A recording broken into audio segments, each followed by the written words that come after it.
কেন আমাকে ভলেন্টিয়ার আরো আছে।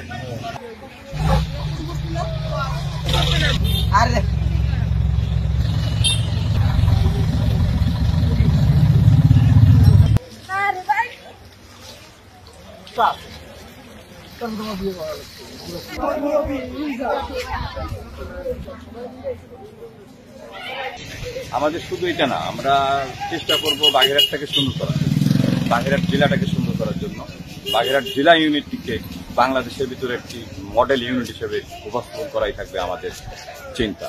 সেই হিসেবে আমরা এই প্রজেক্টের পরেই আমরা হাত দিব একটি চক্ষু শিবির করব আমরা ইলেকট্রিসিটির পক্ষ থেকে, যেটা আমাদের পরিকল্পনার ভিতরে আছে। আমাদের ফুল বডি মিটিং হওয়ার পরে আমরা এই বিষয়টি নিয়ে আলোচনা করব কিভাবে একটা চক্ষু শিবির করা যায়। হসপিটালের পরিচ্ছন্নতার ব্যাপারে আমাদের কিছু বিষয় আছে। আপনারা জানেন যে বাগেরহাট সদর হসপিটাল একটি অবহেলিত হসপিটাল, এখানে ডাক্তার নাই, নার্স নাই, যে পরিমাণ ওয়ার্ড বয় থাকা দরকার সেটাও নাই, আইসিইউ বন্ধ।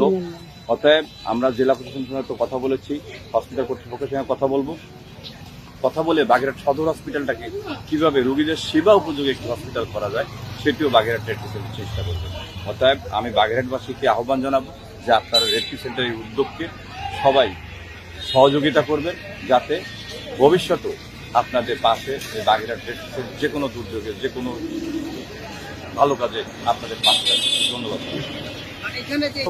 আসলে তো ধরেন পৌরসভা প্রশাসক নাই, এর আগে যিনি মেয়র সাহেব ছিলেন আমার বড় ভাই, তিনিও সেরকম খুব একটা বেশি উদ্যোগ নেয়নি, উদাসীনভাবে চলেছে, যে কারণেই আজকে বাগেরহাট পৌরসভাটা অবহেলিত।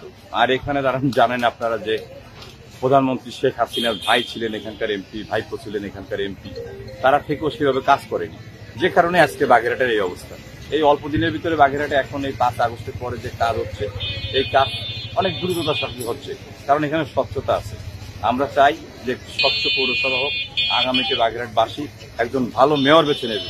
অতএব একজন ভালো মেয়র হলে একটা ভালো পৌরসভা সবাই উপস্থাপন করতে পারবে, এবং সেই মেয়রের যদি সদিচ্ছা থাকে তাহলে অবশ্যই পৌরসভাকে পরিচ্ছন্ন করবে।